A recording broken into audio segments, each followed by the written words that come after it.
Assalamualaikum adik-adik. Gimana nih kabar kalian? Apakah kabar kalian baik-baik saja hari ini? Semoga kita semua selalu berada dalam lindungan Allah Subhanahu wa Ta'ala ya. Ngomong-ngomong, pertemuan kemarin kita membahas tentang apa ya? Ada yang masih ingat? Iya betul, yaitu pembahasan kemarin yaitu membahas tentang penyebaran Islam di Indonesia.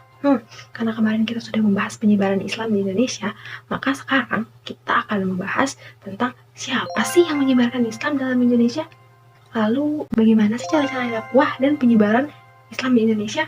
Sebenarnya banyak sekali tokoh-tokoh yang menyebarkan agama Islam di Indonesia. Tetapi kita hanya akan membahas satu persatu ya, yaitu yang pertama yaitu tokoh Sunan Gunung Jati. Dari namanya, apakah Sunan Gunung Jati ini tinggal di gunung? Tentu tidak. Jadi Sunan Gunung Jati ini lahir di Mesir. Kemudian dari kecil Sunan Gunung Jati ini sudah memiliki pengetahuan agama Islam sejak kecil. Nah, Sunan Gunung Jati ini lahir di Mesir. Nah, di mana Mesir ini kan merupakan, di sana tuh Mesir tuh penduduk Islam tuh sangat banyak. Jadi karena Sunan Gunung Jati ini lahir di sana, maka sedari kecil Sunan Gunung Jati ini sudah memiliki ilmu tentang agama Islam yang cukup kuat, sehingga ketika ia kembali ke Indonesia, yaitu ke Pulau Jawa, ya lebih tepatnya Cirebon, mampu dengan mudah untuk menyebarkan agama Islam. Bagaimana ya caranya? Nah, Sunan Gunung Jati ini tiba di Cirebon. Nah, di mana Cirebon ini menjadi kota pelabuhan semenjak zaman Hindu-Buddha kerajaan Pajajaran.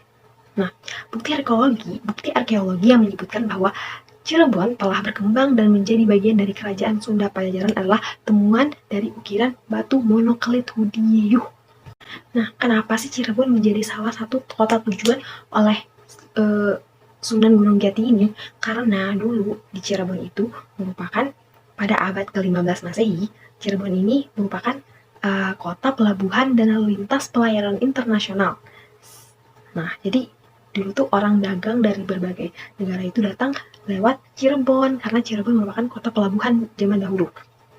Nah, karena banyak disinggahi oleh para pedagang asing seperti Cina, Bungkuk, Arab, Persia, Mesir, dan India, maka banyak penduduk khususnya pedagang yang memeluk agama Islam. Sunan Gunung Jati ini dalam memerintah memiliki strategi untuk membawa Cirebon menjadi yang lebih baik serta dapat mengislamkan wilayah kekuasaannya itu.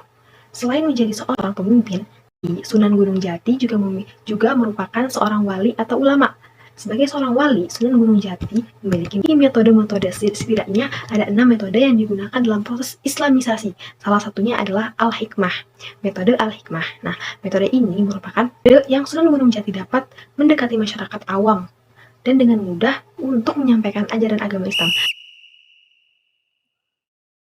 Nah, awal mula Sunan Gunung Jati ini menyebarkan Islam, yaitu ketika Sunan Gunung Jati diangkat oleh pamannya sendiri sebagai seorang pemimpin di Cirebon untuk menggantikan pamannya. Nah, kesempatan ini dimanfaatkan oleh Sunan Gunung Jati untuk menyebarkan kembali agama Islam di tanah Cirebon. Nah, kemudian Sunan Gunung Jati ini mampu membangun pemerintahan berdasarkan prinsip-prinsip Islam. Kemudian agama Islam diperkenalkan kepada masyarakat Cirebon melalui berbagai sarana dan kebijakan. Sunan Kalijaga memanfaatkan posisinya sebagai seorang sultan, di mana rakyat akan selalu tunduk dan patuh terhadap segala kebijakan dan perintah yang diberikannya. Namun pada masa itu Sunan Gunung Jati bahkan tidak memaksakan rakyat untuk masuk ke dalam agama Islam. Nah, rakyat diberikan kebebasan untuk memeluk kepercayaannya sesuai dengan keyakinannya masing-masing. Sunan Gunung Jati mengajarkan sebuah toleransi yang tinggi terhadap masyarakat Cirebon. Nah, ketika beliau memimpin, banyak sekali perubahan yang menyangkut segala bidang kehidupan masyarakat, mulai dari agama, sosial, politik, dan budaya. Kesultanan Cirebon di bawah kekuasaan Sunan Gunung Jati memiliki peran yang sangat besar dalam proses pengislaman di wilayah Jawa Barat.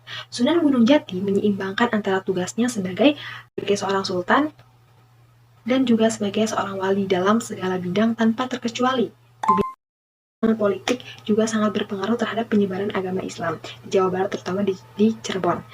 Terbukti dengan Cirebon mampu menjalin kerjasama dengan Demak yang merupakan kerajaan Islam pertama di Pulau Jawa. Sehingga bantuan serta dorongan motivasi dari Kerajaan Demak, Sunan Gunung Jati berhasil untuk menanamkan pengaruh-pengaruh agama Islam di Cirebon. Nah, Sunan Gunung Jati selain menyebarkan agama Islam melalui politik, juga menyebarkan agama Islam melalui bidang ekonomi dan perdagangan. Gimana sih? Gini nih.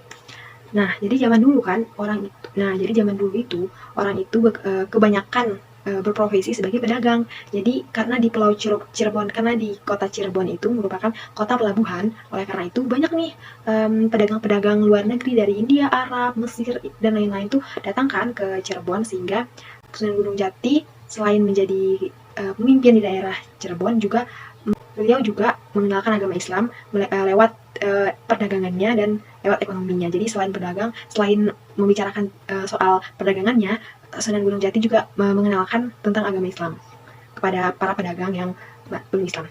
Setelah itu, selain politik, ekonomi, dan perdagangan, Sunan Gunung Jati juga menyebarkan agama Islam dalam bidang budaya. Jadi dalam budaya Jawa itu diajarkan, ditanamkan diselipkan sedikit-sedikit ajaran-ajaran Islam, sehingga ajaran Islam itu masuk ke dalam budaya-budaya Jawa, sehingga membuat kan saat itu masyarakat Jawa itu sangat kental dengan kebudayaannya. Jadi masyarakat Jawa itu akan sangat terganggu apabila melewati batas dari budayanya sendiri. Jadi oleh karena itu Sunan Gunung Jati menyelipkan sedikit-sedikit ajaran agama Islam ke dalam budaya Jawa, agar masyarakat Jawa mampu beradaptasi dengan Islam tanpa menghilangkan budayanya sendiri. Kemudian cara-cara dakwah selanjutnya yaitu di bidang pendidikan. Nah, ingat nggak tadi di awal bahwa kakak sudah menjelaskan Sunan Gunung Jati ini sangat mencintai ilmu gitu. Jadi dia tuh menyukai hal-hal baru dan sangat interistik, sangat sangat menyukai hal baru dan sangat menyukai ilmu-ilmu baru, sehingga Sunan Gunung Jati ini banyak sekali memiliki ilmu-ilmu agama Islam sejak kecil. Kemudian oleh karena itu, bekal yang dimiliki oleh Sunan Gunung Jati ini membuat Sunan Gunung Jati ini diangkat oleh pamannya Haji Abdullah untuk memulai dakwahnya pertamanya di Cirebon menjadi seorang guru. Jadi beliau ini, Sunan Gunung Jati, juga menjadikan sarana penyebaran agama Islam ini dengan cara menjadi guru. Jadi dengan ia menjadi guru, ia akan menyebarkan agama Islam kepada murid-muridnya, sehingga agama Islam mampu dikenal dengan baik oleh murid-muridnya gitu. Nah, adik-adik, jadi begitu sama pendidikan. Nah, itulah keempat cara-cara dakwah Sunan Gunung Jati untuk menyebarkan agama Islam. Gimana nih? Apakah adik-adik punya referensi untuk menyebarkan agama Islam ke depannya? Jadi, ingat ya, jangan sampai kalian itu malu untuk menyebarkan agama Islam. Kenapa? Karena Rasulullah dulu tuh sampai dilempar pakai batu sama kaum kafir hanya untuk menyebarkan agama Islam. Jadi kalian gak boleh malu ya, adik-adikku yang soleh dan soleha. Insya Allah untuk pertemuan selanjutnya kita akan membahas tentang Sunan Kalijaga. Oke, stay tune untuk besok. Kalijaga. Sampai bertemu di pertemuan selanjutnya. Assalamualaikum warahmatullahi wabarakatuh.